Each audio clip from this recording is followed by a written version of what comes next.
The Field of 68 Best Bets podcast and Best Bets live stream. It is the last time in the 2020-2021 season that we are going to be talking about a betting line for an actual basketball game. Yeah. Jeffrey, It is here. It is the national title game. We have Baylor. We have Gonzaga. We have the top two teams in college basketball for the first time since 2005. The number 1 and number 2 seeds in the NCAA tournament are playing for their national title. For the first time since 2001, the top two teams in the preseason AP poll are playing for a national title. This is the matchup that everybody wanted. Jeffrey, are you fired up? Are you ready to go? Where are you at? Hell yeah. You seem a little laid back. You seem a little nonchalant. I'm so fired up. I'm honestly, no, this is the matchup I've been waiting for all year. You know that because, nobody's been on the Baylor bandwagon longer than I've been on the Baylor bandwagon. Yeah, nobody, period. It's been like 2 years. So I wanted to see this game. I was so upset that I wasn't going to be at the game in Indy on December 5th. And then when it was scrapped, I was almost like, all right, this is good. This is good because we don't need it in the regular season. We need it for the national title. We don't need to know, what if one team had beaten the hell out of the other team on December 5th?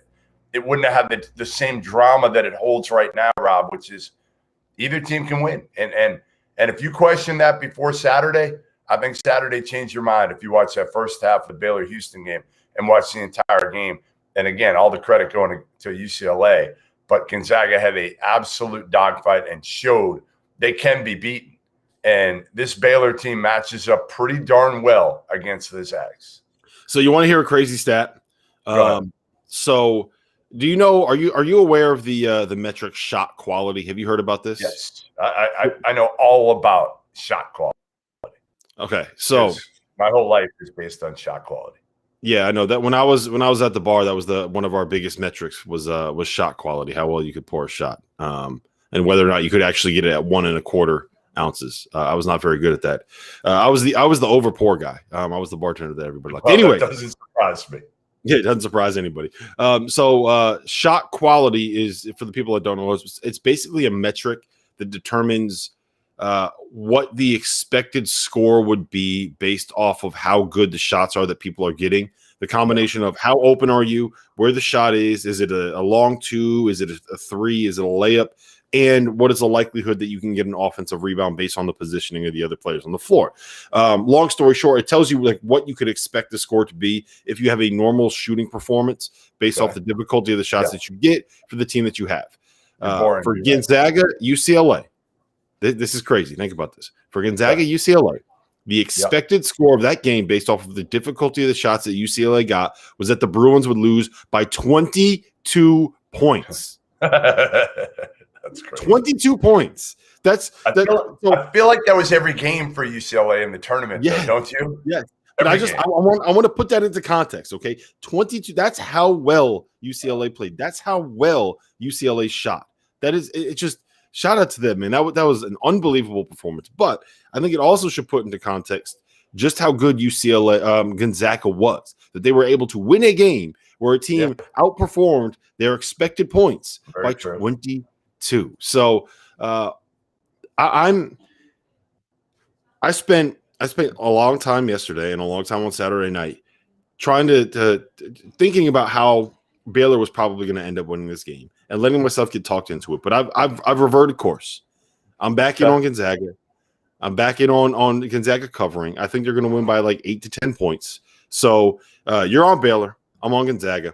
The line at Bet Rivers is Gonzaga laying 4.5. The total is 159.5.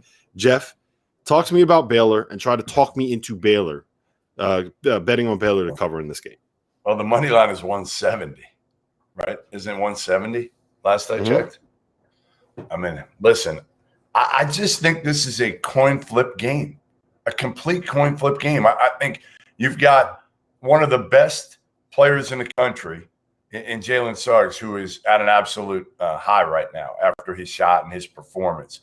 But Jalen Suggs has never gone up against a guy like Davion Mitchell, has he? Are you going to tell me he's ever seen anybody close to Davion Mitchell defensively?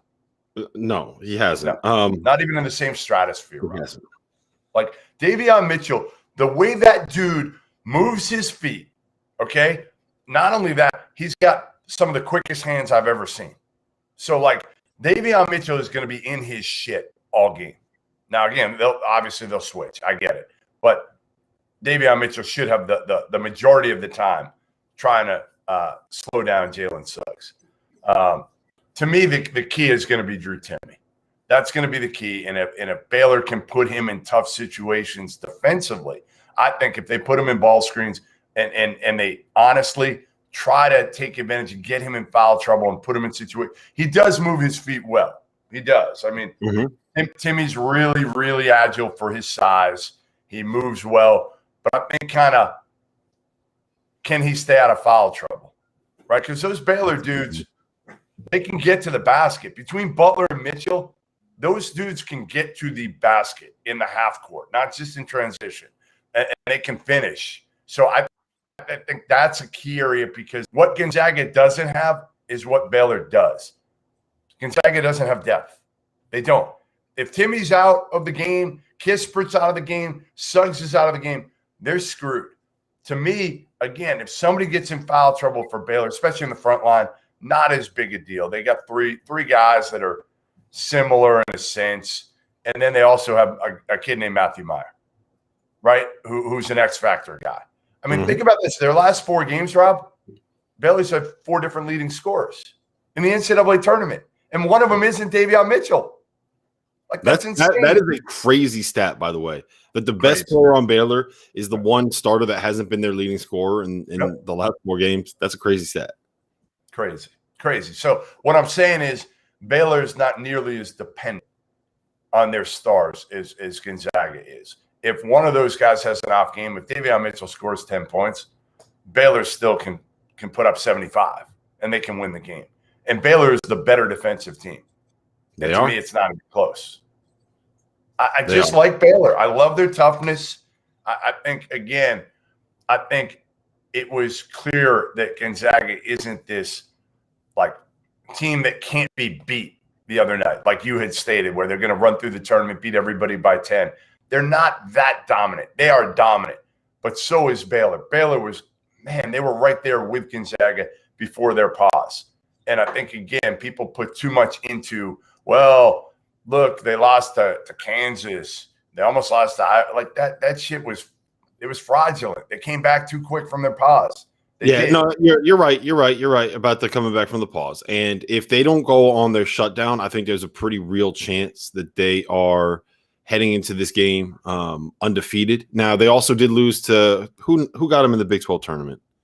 Was Oklahoma State? Yeah. And so that might have still happened because I think that they were almost back to full strength at that point. But it's also the Big 12. Like if you run through that Big 12 undefeated, like you are special. There's no shame in losing to anybody in that conference. Might have been the best league in America this year. I know people are saying the Big 10, but damn, the Big 12, the top 7 were pretty good for the most part. So Sean Byrne, this is my biggest concern with Baylor. Right there. You see that? And that's legit. Completely legit. So that's my biggest concern with Baylor is one. They got 18. They got 15 fouls to throw at them. That's what I'll say. They do. I don't know if fouling Timmy matters. All right, and there's 2 things that I'm concerned with Baylor. The first one is that I expect them to come out and try to play their game. Right? If you're Baylor, if you think that you're the best team in college basketball, which I'm sure that they do, you're going to come out and try to play your game. You're going to attack the offensive glass. You're going to play up tempo. You're going to try to run. You're going to do all of these things that you've been doing all season that have gotten you to this point where you're the second best team in college basketball at minimum, right? Maybe the best team in college basketball. You're going to do what you do. And I think that does play into Gonzaga's hands a little bit. I think we're going to see them get out and transition a little bit more than we did against UCLA. That's a problem. You don't want to let them run. That is a nightmare if you let them run.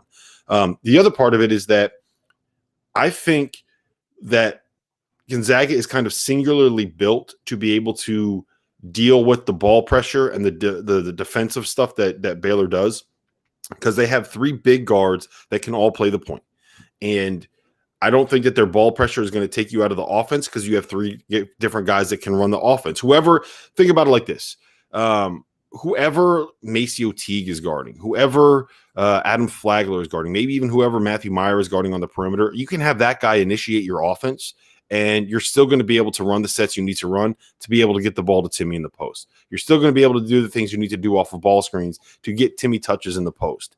And even in a best case scenario, I don't think that any of the Baylor bigs can deal with him. Flo Thamba and Everyday John are just, they're not good enough when it comes to dealing with the ceiling stuff that Drew Timme can do. And while I love Mark Vital, and while I think that his ability to kind of wedge people out using his leverage is something that is really, really good, the problem with Timme is even if you get him out to like 10 feet, he's just so good at turning and shooting over someone and banking something in off the glass that I think that Timme's like the one guy. I would rather see the toughest matchup. He's been all year. He's been the toughest matchup for whoever he's gone up against. It doesn't matter. Drew Timme has found a way. Like first half the other night, he wasn't great. Overtime period with 4 fouls, he was dominant. So I'm with you. I think that tell me if you think this is a hot take. Tell me if you think this is a hot take. I think that Drew Timme is a worse matchup. If I was Baylor, I would rather Gonzaga have Luka Garza in this matchup than Drew Timme, because I think Vital can use his weight to push Luka Garza out. And I don't think, and because Garza, everything Garza does is kind of like he's going to bully ball you, right? Yeah. Like it's a bull in a china shop. And I don't think, even though he's got like 7 inches and however many pounds on Vital, I just don't think that you can move Mark Vital if Mark Vital decides he wants to stay in one place, right? It's like pushing against the wall. Yeah. You know, if I decide I want that wall to be down and I go and push on it as hard as I can, it's not going anywhere. That's the same thing as Mark Vital. You're just not moving him. So I think that Drew Timme is probably the worst possible matchup for a 5-man that you could have for Baylor. And I think that they have enough guard play to be able to get the ball into him. And the other thing is, and just real quick, I'm sorry, then I'll let you go, is that with the no middle defense, the way that you beat that is you make these probing drives, because we've talked about this, right? The whole thing that they do is they force you baseline so you know where they know where you're going. And as soon as you put the ball on the floor, the help moves immediately to get a guy in a charge spot, to get a player rotating down to cut off the baseline pass. So their help defense moves as soon as you drive baseline because they know where you're going. Now, if you can kind of have these probing drives where you don't actually get into the double team and you kind of stay about 15 feet away from the basket, and you have big guards that are able with one dribble off the live dribble to pick out passes to guys on the perimeter, that's how you break down this no middle defense that Baylor plays. And that's what Gonzaga has 3 guys that are capable of doing. So that's my big concern, is that Gonzaga they can counteract the stuff that Baylor wants to do best in transition. And they have a roster that is kind of built to be able to attack the defense that Baylor plays.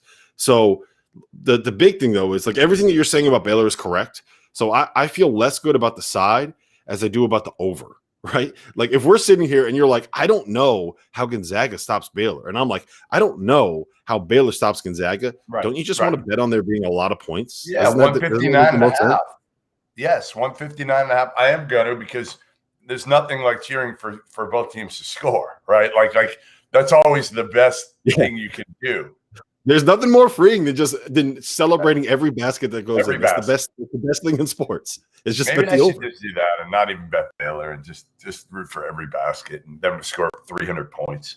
No, honestly, Jeff, like your point, if you buy into the idea that Baylor will be able to get stops against Gonzaga consistently, then you should bet the Baylor money line.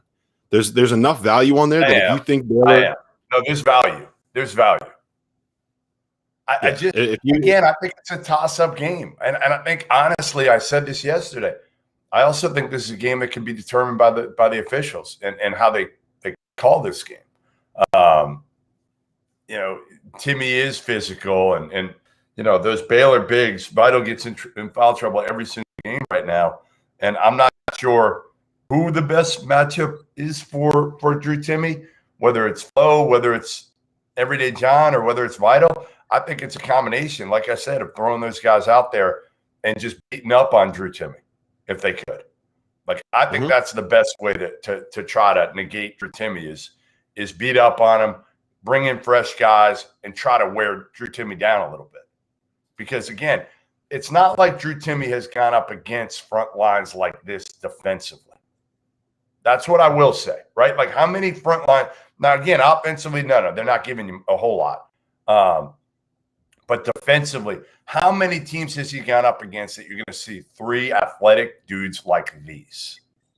Yeah, but see, the thing is, I don't think athleticism bothers Timmy, right? I think you need someone that can keep him from getting his angles that is going to be the same size as him. Because the thing about him is like, it's like his counters. That's what blows me away about Timmy. The face up, right? The face up game, which a lot of times turns into like counters for him.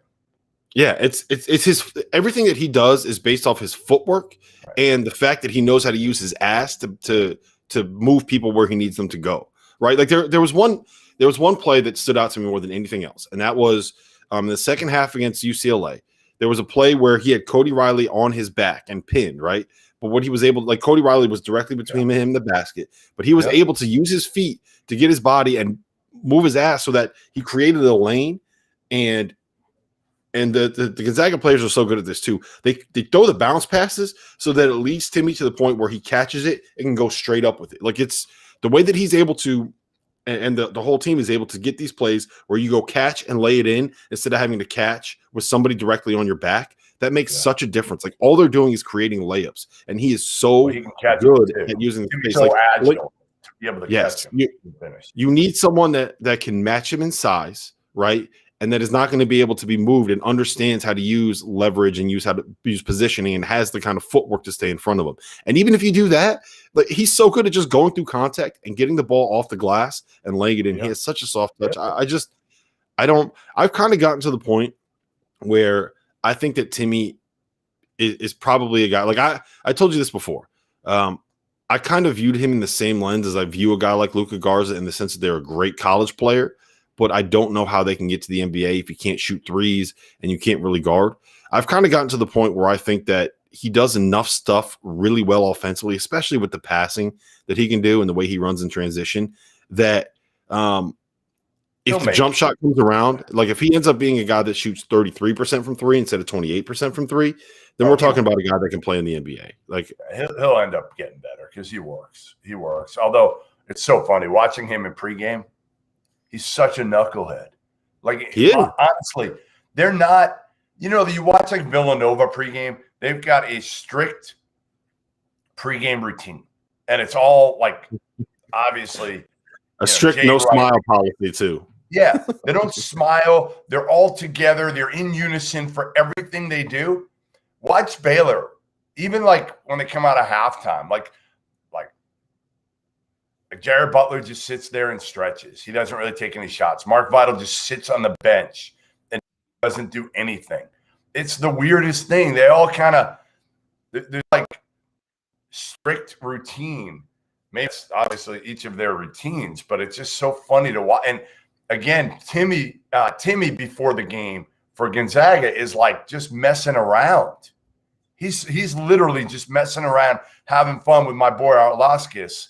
And they're like, before a game last week, they're sprinting around the court like little kids, like just running around the entire court chasing each other.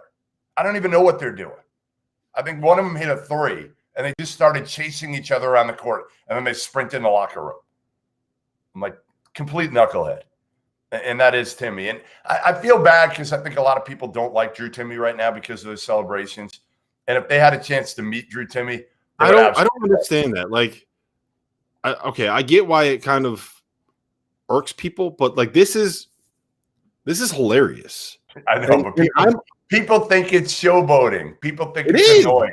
It is. Who cares? I know. That's what we. Why do we not want that? Like, I want all of these celebrations. I love when these guys hit threes and they're going like this. Bring it all back, man. We're playing a game. Yeah, Jeff. Like, this is it's literally a game. I know. Why can't we have fun doing it? People get a little too bent out of shape over nothing. You know, that's part of the problem, and it makes it more entertaining. I'm here for it. If you want to celebrate, I'm here for the game. I'm here for the entertainment. Around like this, let's do it. I can't wait for tonight. I mean, we're like, what, 12 hours away right now. 12 hours will be. Just go follow John Rothstein because he's tweeting it out every single hour as it counts down. Yeah, it's the dumbest thing ever. Like, dude, enough. Enough of your shtick. Anyway, yeah, I don't know what to do for the next 12 hours.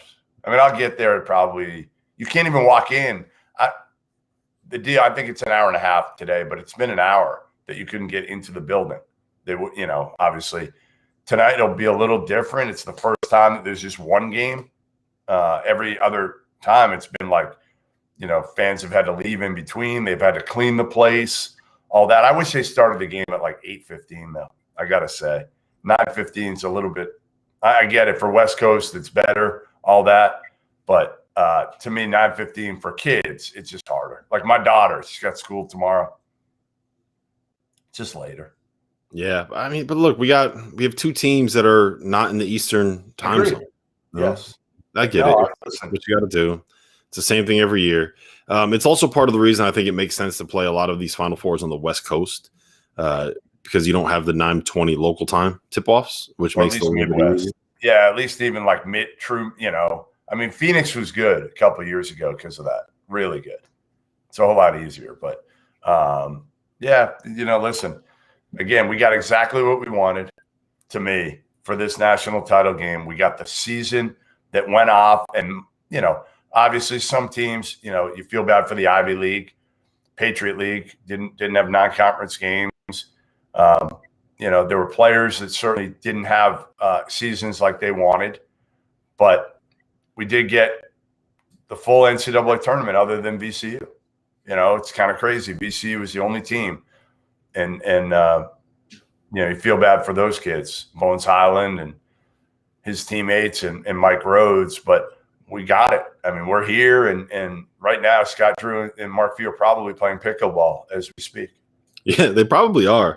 No, I'm sure that's hilarious. Can you explain that? Elaborate on what you're just saying for people. Yeah, I mean, Few told us, I don't know if you listened to the podcast about a month ago, we had Few on with Robbie Hummel and myself, and it went to pickleball for a while. I don't know how we got there. I think I talked to Few about it before. And Robbie Hummel's dad is like a ranked pickleball player or something. So Few wanted to bring him in as a ringer.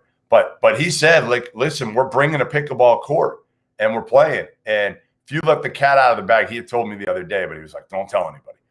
We got these pickleball games, and me and Scott Drew have been teammates, and we haven't lost. So I have them on a text thread right now with the two of them, and I'm saying to both of them. Hold on, I'll try to find it while we're talking. But basically, I'm trying to say that Few's completely overrated, and that Scott Drew has carried Mark Few in pickleball, and Few's not buying it. I told him, listen, I'm getting out there. And I'm going to beat your ass. You're playing tomato cans in pickleball. We know you're setting this up. You're playing tomato cans so you can stay undefeated. I'm gonna work on my pickleball game and come out to Spokane and beat your ass this year. There's no way that you're good at pickleball. I'm actually a very good tennis player. Very good. I'll have to see that to believe it. Cover a lot of ground. Very, very. Obviously, I'm a little bit older now. Cover a lot of ground. You don't cover a lot of ground. I cover every time I talk to you, you're going to the doctor again because you have some other torn knee ligament, some other. I play hard. Because I play hard. Because you fell over playing softball. I don't believe. I'll have to see it. We're gonna have to go to the tape on this one because you also tell us how great you are. We'll get me and Few maybe tonight after, if they win the national title, I'll challenge him to a late morning, game of pickleball before I leave for Chicago to fly home. Yeah, we'll see how that goes for you. Yeah. All right. So how about this? The team that wins this whole thing, how do they celebrate with their families? They can't do it on the court, obviously. That'll be taboo. They can't do it, from what I'm told, in the hotel because now, they're not supposed to do it in the hotel. My guess is Scott Drew and Mark Few might not listen to those rules and might bring in their families. I don't know because I think the two will probably agree to do it. And then number 3 would be, do you rent out a place here? Just rent out a restaurant and meet in the restaurant after. Because, I mean, you want them to be able to celebrate with those kids if they can, some way, somehow. I don't know how. I get it. Like, but like, are the families going to fly back to Spokane or Waco tomorrow to celebrate with him? Do they not get a chance to? I mean, I don't know. It's tough. Sucks. It's tough. Yeah. Anyway, that's what I was thinking about. I don't know if you can bring all of the families in to one place. I can't. I got to imagine that these restaurants have some kind of limitation on the number of people that can be in the. You got to rent out a big place. You got to find. I mean, even what about having it? There's got to be another area on the other side of the court in Lucas Oil. Why not have them be allowed to do that? A huge area, spaced out. Even they can at least be around their families. I don't know. I just feel like there's got to be something you can do here. Group FaceTimes, Zoom calls with everybody involved. I don't know. It is what it is. All right. So, I don't know. You got anything else? No, I'm going over. You convinced me to go over, no question. And I'm taking the money line, and I already took Baylor. I got them at plus 5.5. So I got Baylor money line. I'm gonna throw something down on here. I'm going over, and then I'm gonna look at all the props and just have some fun with some of these props. Any good ones? That's what I was gonna say. I'm bringing them up right now. The one that I really liked was the Drew Timmy's points total is 21.5 right now. I really like that. Jalen Suggs, his assist total is 5.5 at plus 100. I liked that. I liked Andrew Nemhard's assist total. All of this stuff is at Bet Rivers, by the way. Yeah. Andrew Nemhard is plus 4 is 4.5 assists over. And I really like that one. But that's minus 143, so you don't get a lot of the juice on that one. I got Butler. I did Jared Butler and Davion Mitchell to be MVP of the tournament like a week ago. And that was pretty good. I think I got them both to like plus 850 or something like that. I just figured Baylor wins. One of those two, although as we talked about, it could be Flagler, it could be Maceo, it could be Meyer. Like I think it's probably whoever has a big game tonight, because they've been so balanced throughout. But yeah, no. Listen, I can't wait. We're going to have one more show tomorrow. Here's the thing. What's Jeff, up? here's the thing. Just on your point, if you want to bet someone from Baylor to be the most outstanding player, it's got to be Davion Mitchell. Like there's no ifs, ands, or buts about it. It's got to be Davion Mitchell. Well, but if Jared Butler goes off for 25 tonight and they win, it's Jared Butler gets it. You're wrong. Maybe. You're wrong. Maybe, I think it's whoever has the big game tonight. If somebody emerges and has a 22, 25-point night for Baylor tonight, they win it because nobody stood out so far. It's not like Johnny Juzang. Well, see, that's the thing is I disagree with that nobody has stood out, but because I think Davion Mitchell has been unbelievable. He had 12 points, 11 assists, and 0 turnovers against one of the top 5 defenses in the country. And you're telling me that nobody stood out? Like he's been unbelievable this entire tournament. I'm just going to tell you that defensively, you know, people don't put enough stock into it. So I'm just telling you what I think is going to happen. And if somebody scores 22, 25 points tonight to beat Gonzaga, that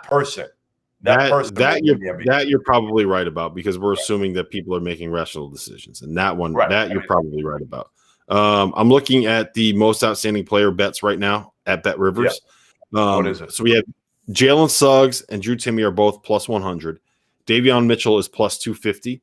Joel Ayayi is plus 700. Jared Butler is plus 700. I actually really like Butler one. That Butler one's good. I don't love it. I like if he gets going. If Butler gets going, maybe. I like the Joel Ayayi one better because he was awesome in that first game. But I don't know if he's going to do that again. Think about it. You said you think Davion Mitchell is going to be on Suggs, right? Right. Butler will be. Does that mean Butler will probably on Ayayi? Joel Ayayi is going to be guarded by someone that is smaller than him, and he's already proven adept at scoring in the paint, scoring over people. He's shooting 39%. I think they'd have to play Meyer a little bit more tonight. Maybe. Or do you play Everyday John and Mark Vital and force Gonzaga to make a decision? Because just think about Corey Kispert trying to box out Mark Vital over and over and over again. That's not going to be a good thing for Gonzaga. No, but I want more length. I want more length on Kispert and Ayayi. That's what I want. I want a guy that can move with those guys and make it difficult for them. Yeah, the only problem with that is you're playing into their hands because, I mean, Kispert can probably guard Meyer. I'm not worried about Kispert guarding Meyer as much as I am worried about Kispert finding a way to keep Mark Vital off the glass. You know what I'm saying? Yeah. So, like, I hear what you mean. Also, I know what you're saying about length, but Mark Vital is probably the second or third best on-ball defender in this game. And so you might as well just let him go out and guard. Like, he can stay in front of Andrew Nembhard. Can you imagine Joel Ayayi trying to score against Mark Vital? No, you're right. I mean, you could go that way. You have no offense. That's my problem with Baylor. If you go with those two guys up front with Vital and Everyday John or Flo, you lose the space. Right. Yeah, you lose that. That's my problem. I don't like it. I mean, I get it defensively, but I don't love it offensively. And to me, I'd rather have Mayer out there scoring and spacing the court. Period. It's really going to be interesting to see how some of this stuff plays out because there's going to be a little bit of a chess match involved in this and who makes certain adjustments, how those adjustments end up affecting the game. The key is going to be, for my money, how well Gonzaga can adapt to these like small lineups that Baylor throws out there when they have the four shooters on the floor. How well they guard ball screens there. What Baylor is going to do to try to slow down Drew Timme, and whether or not the Bears attack the offensive glass the way that they always do and send three guys to the glass, which would open themselves up to transition games. So to me, those are the three things that I'm really looking forward to seeing, trying to figure out what these coaches are going to do. All right. All right, we're out. We'll be back for one final show tomorrow morning at 9 a.m. promptly at 9 a.m. Hopefully tomorrow morning if I can get my ass up.